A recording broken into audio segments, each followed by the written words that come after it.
இந்த நாள் நம்ம எங்கே இருக்கோம்னு பார்த்தீங்கன்னா கோட்டமேட்டில் இருக்கோம். ஆக்சுவலி இது ரம்ஜான் இஃப்தார் அப்போ எடுத்த விலாகு. என் பிரதர்ஸோடு சேர்ந்து நோன்பு திறந்த நாள். பட் ஒரு ஆள் மிஸ்ஸிங். வெரைட்டி ஆஃப் டிஷ்ஷஸ் வாங்கி ட்ரை பண்ணோம். பட் எல்லாத்துக்கும் பேர் மறந்து போச்சு. Why not, let's give it a ட்ரைன்னு நானும் சாப்பிட்டு பார்த்தேன். வேறு லெவலாக இருந்துச்சு. அப்புறம் அப்படியே டின்னருக்கு பக்கத்தில் இருந்த ஒரு ஹோட்டல் போயாச்சு.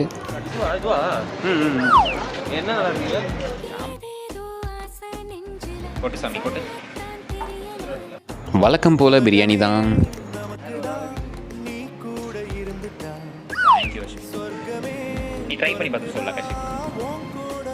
பிரியாணியும் சாப்பிட்டு முடிச்சுட்டு அப்படியே ஜூஸ் குடிக்க போயாச்சு. நல்லா பசியாத்திட்டு ஜில்லுன்னு ஜூஸை உள்ளே இறக்கிட்டோம். ஓகே, எப்படி இருந்துச்சு? நல்லபடியாக முடிச்சா?